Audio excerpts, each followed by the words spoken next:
नमस्ते।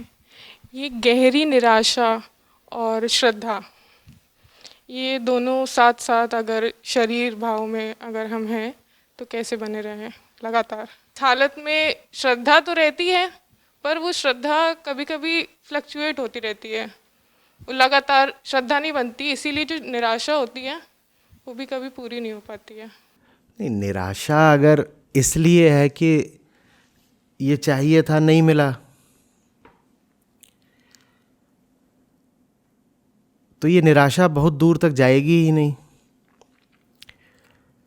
हमारा ऐसा ही होता है कि उधर है, राम है, अब ये चाहिए था, ये क्या है, दुनियावी कोई चीज़ है, ये नहीं मिला तो उधर देखने लगे राम। उसको हम नाम दे देते हैं श्रद्धा का, ठीक है ना। पर यही तो चाहिए था।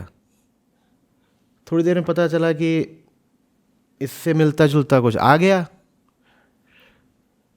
तो आपकी जो निराशा थी वो फ्लक्चुएट करके आशा में बदल गई। जब निराशा आशा में बदल गई तो श्रद्धा अश्रद्धा में बदल गई। निराशा सिर्फ उन चीज़ों के प्रति नहीं होनी चाहिए जो नहीं मिली, निराशा उनके प्रति भी होनी चाहिए जो मिल गई हैं। निराशा उनके प्रति भी होनी चाहिए जो भविष्य में मिल सकती हैं, तब श्रद्धा परिपूर्ण होगी। आपकी निराशा अगर सिर्फ तब है जब आपकी हार हो रही है, तो आपकी श्रद्धा में कोई दम नहीं होगा, क्योंकि बीच बीच में जीत भी हो ही जाएगी। दुनिया में कोई आदमी दिखा दो जो सिर्फ हारा हो, कोई है ऐसा? दुनिया में कोई आदमी ऐसा है जिसे सिर्फ हार मिलती हो? 1000 में एक दफे तो हर आदमी को जीत मिली जाती है। कोई ना कोई छोटा क्षेत्र होता है जीवन का जहां वो भी विजेता हो ही जाता है। कोई होगा बिल्कुल मरा गुजरा मरियल, वो भी अपने से ज्यादा सूखा किसी और को खोज ही लेता है, उस पर धौंस जमा देता है, लो वो भी हो गया विजेता थोड़ी देर के लिए।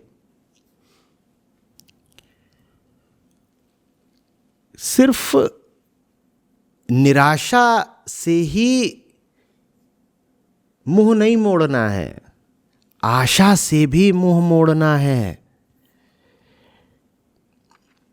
हमारी हार तो हार है ही, हमें पता लगना चाहिए कि हमारी जीत भी हार जैसी है। तब जाकर के जीत और हार दोनों से मुंह मुड़ेगा राम की ओर। अगर सिर्फ हार बुरी लगती है तो बीच बीच में जीत आकर के आपको प्रलोभन दे जाएगी। आप कुछ न भी करें तो जीत मिल जाएगी। संयोग से हो जाता है ना, कई बार कुछ करा नहीं, संयोग से 2000 का नोट मिल गया कहीं पर। अब राम में श्रद्धा जगी ही इसलिए थी कि बड़ी गरीबी थी, और करा कुछ नहीं, ऐसे ही मिल गया 2000 का नोट, तो लो श्रद्धा फ्लक्चुएट कर गई। ये दुनिया आपको जो कुछ भी दे सकती है, उस सब के प्रति जब आप उदासीन हो जाते हैं, सबके प्रति, उसके अंश के प्रति नहीं, उसके आधे हिस्से के प्रति नहीं, वो जो भी कुछ दे सकती है, जीत हो हार हो, सुख हो दुख हो, निचाई हो ऊंचाई हो, जो कुछ भी मिल सकता है, वो सब जब दिख जाता है सीमित अर्थहीन, तब जानिए कि श्रद्धा आई। श्रद्धा सिर्फ अगर हार के क्षण में आ रही है तो ये श्रद्धा राम के प्रति नहीं है, जीत के प्रति है।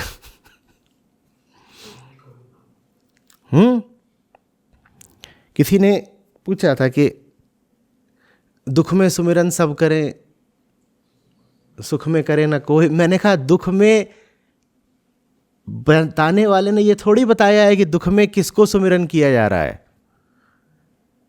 आप क्या सोच रहे हो कि दुख में सब राम को सुमिरन करते हैं? नहीं, दुख में सब सुख का सुमिरन करते हैं। दुख में अगर राम का सुमिरन कर लिया होता तो दुख होता ही क्यों? आप बात समझ रहे हो? तो वो राम जिनको आप दुख में सुमिरते हो वो राम नहीं है, वो सुख की आकांक्षा है। वो सुख आपको मिल जाएगा, सभी को मिल जाता है। बल्कि आप जितने गहरे दुख में जाओगे तुलनात्मक रूप से सुख मिलने की संभावना बढ़ती जाएगी, क्योंकि अब आप इतने दुखी हो गए हो कि छोटा मोटा सुख भी आपको बड़ा भारी सुख लगेगा।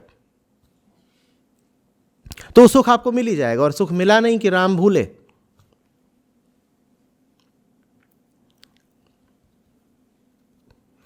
अपनी हार पर अगर एक आंसू रो तो जीत पर 2 आंसू।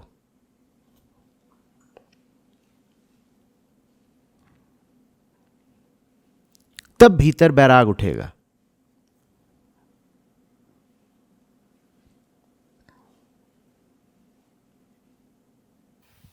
ये उदासीनता का भाव जो आप बता रहे हैं, वो क्या एकदम से आता है कि निराशा से आशा, उसके बाद? महत्वाकांक्षा से आता है, वही आंतरिक महत्वाकांक्षा जिसकी अभी बात करी थी। तो वो इतनी महत्वाकांक्षा इतनी तीव्र हो जाती है कि फिर उदासीनता। बहुत कुछ ऊंचा चाहिए। अब ये खाली था तो पता ही था कि कुछ मिला नहीं, वो हार थी। फिर किसी ने इसको भर के दे दिया कि ये जीत है, तो और खट्टा हो गया मन कि इसको जीत बोलते हो, कोई जीत है? हार को तुमने कम से कम हार का नाम तो दिया था, तो हमें बहुत बुरा नहीं लग रहा था, क्योंकि कुछ ईमानदारी थी, सच्चाई थी। हार को हार मान तो रहे थे। अब देखो क्या झूठ मूठ का काम कर रहे हो, इसको भर दिया और कह रहे हो जीत है, और हम इसको पी रहे हैं। तो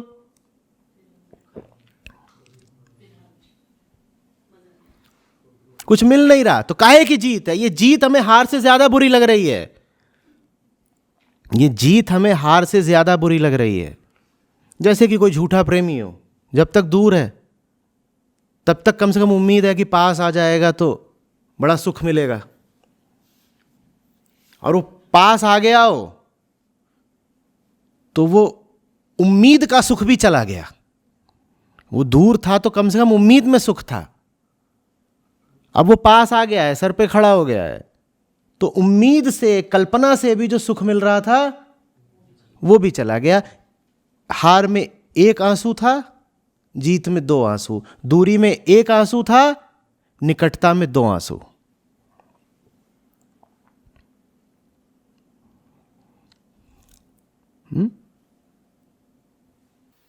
आपने पहले भी बोला है कि हमें नई शुरुआत करने से बचना चाहिए, बट बेहोशी में बहुत बार हम नई शुरुआत कर देते हैं। ऐसी परिस्थिति में अगर ये नई शुरुआत ऐसा लगता है कि मेरे बूते के बाहर हो, जो whether I'll be able to do justice to the responsibilities that I have created for myself, उसमें ये spiritual path it takes a big hit, क्योंकि आपका ध्यान पूरी तरह से उस responsibility को fulfill करने में लगा रहता है। ऐसी स्थिति में just because मेरा intentions right है कि I just want to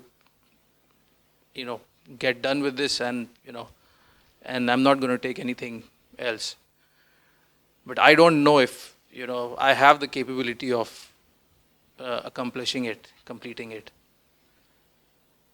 इस केस में just if my intentions are right, और मैं इस पे लगा हुआ हूँ, सुबह शाम दिन रात मेरे दिमाग में सिर्फ चलते रहता है कि how do I complete the responsibilities that I have done, where am I heading with my spiritual journey? नहीं, जितना आप उसके विषय में सोच रहे हैं, क्या वाकई उस जिम्मेदारी को पूरा करने के लिए उतना सोचने की ज़रूरत है? मुझे ऐसा लगता है कि है। आप उससे कम सोचते हैं तो जिम्मेदारी आप कितनी कम पूरी कर पाते हैं? मान लीजिए, बहुत थोड़ा सुनने में ऐसा लगेगा जैसे बहुत नापतोल की बात हो रही है, लेकिन आवश्यक है इस तरह से देखना। आप कह रहे हैं आप दिन भर उसी विषय में सोचते रहते हैं या परेशान रहते हैं। आपने 8 घंटा सोचा आज। 8 घंटे की जगह अगर आपने 4 घंटे सोचा होता तो क्या आप अपने दायित्व की पूर्ति बस आधी ही कर पाते? 8 घंटे सोचकर आपने अपने दायित्व की कुछ पूर्ति करी। क्या 4 घंटे सोचते तो दायित्व की पूर्ति बिल्कुल आधी ही हो पाती? आचार्य जी, ये एक कांस्टेंट प्रोसेस है कि आपको पॉइंट ए टू बी जाना है, and you are constantly looking at easier ways to get to be. You are creating milestones कि मैं ऐसे भी जा सकता हूँ, वैसे भी जा सकता हूँ, वैसे भी जा मैं सकता हूँ। बिल्कुल समझ रहा हूँ, और मन को उसमें आशा लगती है कि मैं थोड़ा और सोच लूँ तो क्या पता कोई और नया और बेहतर तरीका निकल आए। लेकिन अपने अनुभव से बताइए, क्या अभी तक ऐसा हुआ है कि आप जितना सोचते हो आपने उससे दूना सोचा तो कोई दूना बेहतर तरीका निकल आया? नहीं हुआ ना। तो इसका मतलब भीतर कोई है जो इसलिए नहीं सोच रहा कि उसे अपने दायित्व पूरे करने के लिए एक बेहतर तरीका चाहिए, ऐसा बस वो जता रहा है। उसका इरादा कुछ और है, और ज़्यादा सोचने के पीछे जता तो ये रहा है कि देखो भाई, मुझे अपने दायित्व पूरे करने हैं तो मैं और सोच रहा हूँ और सोच रहा हूँ, मैं दिन भर बस सोचने में लगा हुआ हूँ क्योंकि मैं अच्छा आदमी हूँ, मैं अपनी जिम्मेदारियाँ पूरी करना चाहता हूँ, इसलिए मैं सोच रहा हूँ। लेकिन हम देख ही रहे हैं कि ज़्यादा सोचने से जिम्मेदारी ज़्यादा तो पूरी हो नहीं रही। तो फिर ज़्यादा सोचने से क्या हो रहा है? ज़्यादा सोचने से ये हो रहा है कि जो समय आप दे पाते अपने आंतरिक विकास को, वो समय देने से आप बच जा रहे हैं। तो भीतर कोई बैठा है जिसका वास्तव में इरादा ही यही है। उसका इरादा ये नहीं है कि जिम्मेदारी पूरी की जाए, उसका छुपा हुआ इरादा ये है कि किसी तरीके से असली काम से बचा जाए। अब असली काम से बचने के लिए वो ये तो कह नहीं सकता खुलेआम कि मैं असली काम नहीं करूँगा।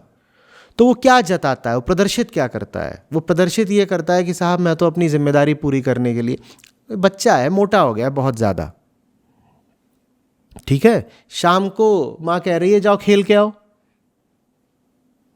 मोहल्ले के सब लोग खेल रहे हैं, तुम क्यों नहीं खेलते? तुम्हारी उम्र के सब लड़के खेल रहे हैं, तुम क्यों नहीं खेलते? क्या बोल रहा है? होमवर्क कर रहा हूं। वो 8 घंटे होमवर्क कर रहा है। वो 3 बजे आता है और 3 बजे से वो बैठ ही जाता, होमवर्क ही कर रहा है, 11 बजे तक होमवर्क कर रहा है। 8 घंटे की जगह उसने 4 घंटे करा होता तो क्या उसके नंबर आधे हो जाते? नहीं। वो होमवर्क क्यों कर रहा है इतना ज्यादा?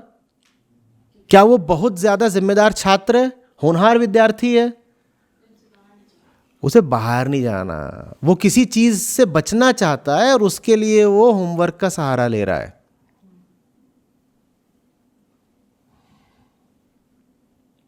अगर इरादा हो दोनों काम करने का, मैं खेलूंगा भी मैं पढ़ूंगा भी, तो खेल भी सकते हो, पढ़ भी सकते हो। एक छोटी सी कहावत होती है, वैसे तो कहावतों में ज़्यादा होता नहीं, पर ये वाली बढ़िया है, work expands itself according to the time available. ठीक है, उसी काम को 1 घंटा दे दीजिए, 1 घंटे में हो जाएगा। 8 घंटे दे दीजिए, 8 घंटे में होगा। और ऐसा नहीं है कि जब 8 घंटे में होगा तो 8 गुना बेहतर होगा, ऐसा नहीं है।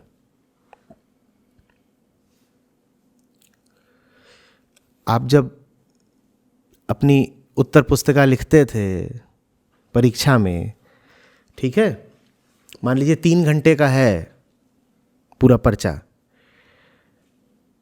और 20 सवाल है, और 20 सवाल 5-5 नंबर के हैं। मान लीजिए 20 सवाल है 5-5 नंबर के। पहले 5 सवाल लिखने में आप कितनी देर लगाते थे? पहले 5 सवाल लिखने में कितनी देर लगाते थे? 20 सवाल हैं, 3 घंटे हैं। याद करिए क्या होता था व्यवहारिक रूप से। पहले 5 सवाल में हम कितना समय लगा देते थे? 1.5 घंटा लगा देते थे पहले 5 सवाल में, और आखिरी 5 सवाल कितनी देर में कर देते थे? 10 मिनट में। और ऐसा नहीं है कि पहले 5 सवाल में आपको 5/5 मिल रहा है और आखिरी 5 में आपको 2/5 मिल रहा है।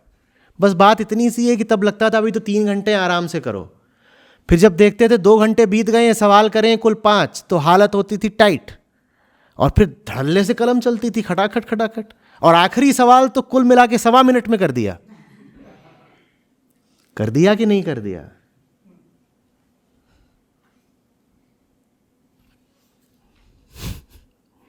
कोशिश करिए, क्या पता, कुछ कह नहीं सकते तो प्रयोग की बात है, करके देखिए।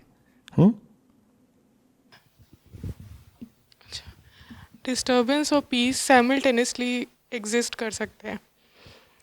ये बात सुनने में अच्छी लगती है कि हाँ दैट कैन बी पॉसिबल, पर जब हम अपने जीवन में जाते हैं दैनिक, जब इसको एग्जीक्यूट करने की बात आती है तो इतना सडन कन्फ्यूजन क्रिएट हो जाता है।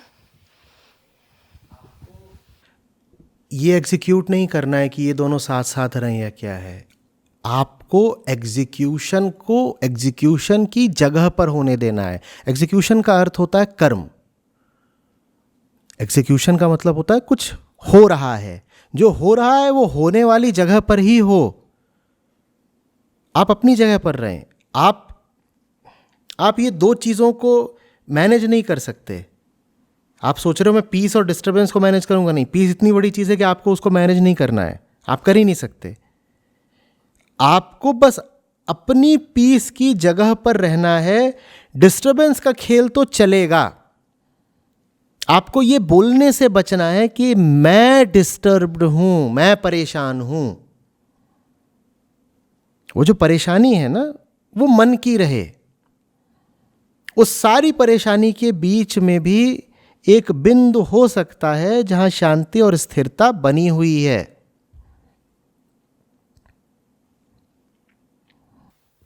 मतलब जब मन कहे कि मैं बहुत डिस्टर्ब्ड हूँ, तब हमें उसको कॉन्ट्रडिक्ट करना है। नहीं, आपको कहना है मन डिस्टर्ब्ड है। बिल्कुल सही बात है, मन डिस्टर्ब्ड है। कौन डिस्टर्ब्ड है? मन डिस्टर्ब्ड है।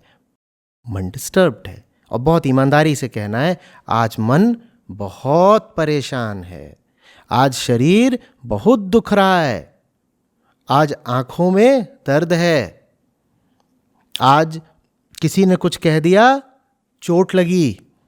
ये बात बहुत ईमानदारी से कहनी है। जैसे ही ईमानदारी के साथ आप साफ साफ पहचानेंगे किसी ने कुछ कहा, कहा किसने? किसी ने, और चोट लग गई। चोट लगी किसे? मन को। बस हो गया। कुछ छुपाना नहीं है, क्योंकि चोट तो लगी है। कुछ छुपाना नहीं है, दर्द तो हो रहा है ना। कहां दर्द हो रहा है? घुटने में बहुत दर्द हो रहा है। कहां दर्द हो रहा है? घुटने में बहुत दर्द हो रहा है। कहां दर्द हो रहा है? घुटने में हो रहा है। नहीं समझ में आ रही बात? ये संभव तो है, पर मन नहीं कर रहा। मन भी कर रहा है, पर अनुशासन की कमी रहती है।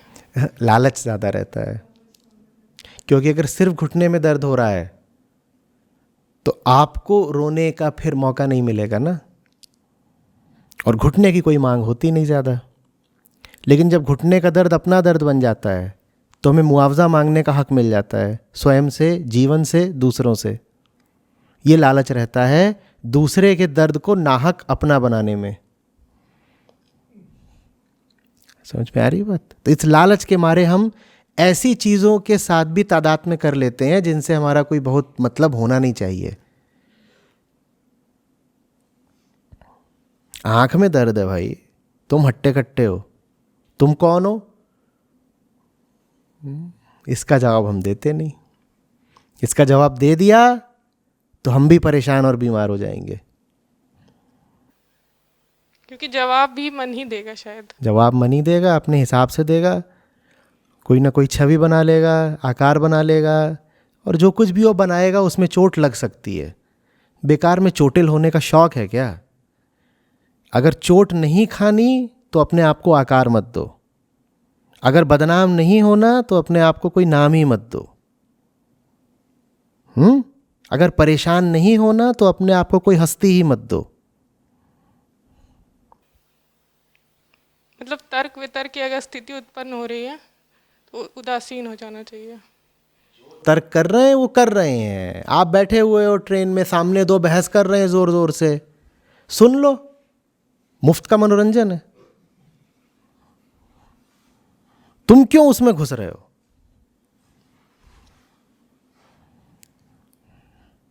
देखिए ऐसा नहीं है कि हम ये करना जानते नहीं, इसीलिए मैं कह रहा हूं कि बात कौशल या कला या अभ्यास की कम है, नीयत की ज़्यादा है।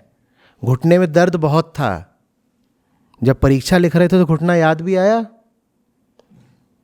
आपने पढ़ाई करी होगी खूब, 12वीं 14वीं स्नातक परास्नातक, इतनी परीक्षाएं लिखी, बहुत बार ऐसा हुआ था कि नहीं कि शरीर में दर्द था? कहिए, जब लिख रहे थे तो कह रहे थे क्या हाय हाय दर्द है दर्द है? तो माने दर्द से अपने आप को हटाना जानते हैं हम सब। ये कोई नई कला नहीं होगी कि आप कहें कि बट हाउ, ये सवाल ही झूठा है। हमने ऐसा करा हुआ है, सहज भाव से करा हुआ है, सहज ही करा हुआ है। जब पता होता है कि जीवन में आवश्यक क्या है, तो जो अनावश्यक होता है मुझसे खुद ही हट नहीं जाते। कहीं पहुंचना है, सरदर्द में भी गाड़ी चलाई है कि नहीं चलाई है? बोलो। और ऐसा नहीं कि रो रो के चलाई है, उसके साथ जुड़ना बंद कर दो, उसी बात का बार बार ख्याल करना बंद कर दो, तो ये याद भी रह जाता है क्या कि सर में दर्द है। और बार बार याद करो कि सर में दर्द है तो क्या होता है? फिर दर्द ही दर्द है, जीवन ही दर्द है।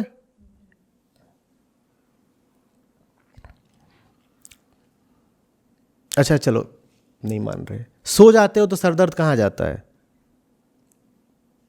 क्यों? वो तो ब्रेन की कोई चीज थी ना, ब्रेन में तो होगी। सो जाते हो तो कहां जाता है? घुटने में चोट लगी है, सो गए, चोट लगी है? चोट तो लगी है, दर्द हो रहा है, क्या हुआ? हुआ क्या? दर्द माने घुटने को था या चेतना चिल्ला रही थी? घुटना तो अभी भी सूजा हुआ है, अब रो चिल्ला क्यों नहीं रहे तुम?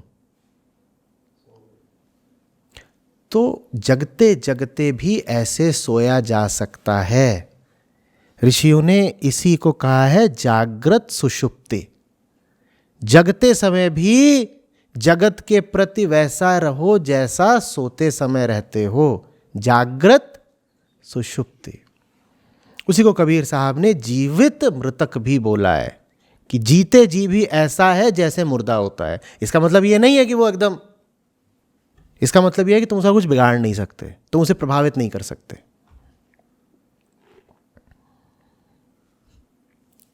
भाई अभी आप सो रहे थे, घुटने का दर्द आपको पता चल रहा था? नहीं। अब जग गए हो ना, अभी भी ऐसे ही रहो जैसे नहीं पता चल रहा। जबकि सोते समय भी घुटने में दर्द था ना, जगते समय भी घुटने में दर्द है, पर आप ऐसे ही चलो जैसे सो रहे हो और दर्द पता नहीं चल रहा। यह मुश्किल नहीं है, नीयत साफ होनी चाहिए। दर्द से हम मजे लेते हैं, दर्द का हम मुआवजा लेते हैं, इसीलिए दर्द की बार बार घोषणा करना हमारे लिए जरूरी हो जाता है। भाई आज घुटने में दर्द है, हम काम पे नहीं जाएंगे। आज घुटने में दर्द है, हम खाना नहीं बनाएंगे। आज घुटने में दर्द है, मेरा मूड ऑफ है, मैं तुम्हें गाली दे सकता हूं। सामान्य अवस्था में आप उसे गाली देंगे, वो पलट के गाली दे देगा, पर आपका घुटना टूटा हुआ है, आप उसे गाली दे रहे हैं, वो आपका लिहाज कर लेगा। वो कहेगा इस बेचारे की चोट लगी है, आज इसकी गाली खा लेते हैं। आपने घुटने के दर्द से वसूली कर ली ना? कर ली कि नहीं कर ली? वसूली की कोई ज़रूरत नहीं है। आप ठीक ठाक हो, आपके पास पहले ही पर्याप्त है, आप और वसूल के क्या करोगे?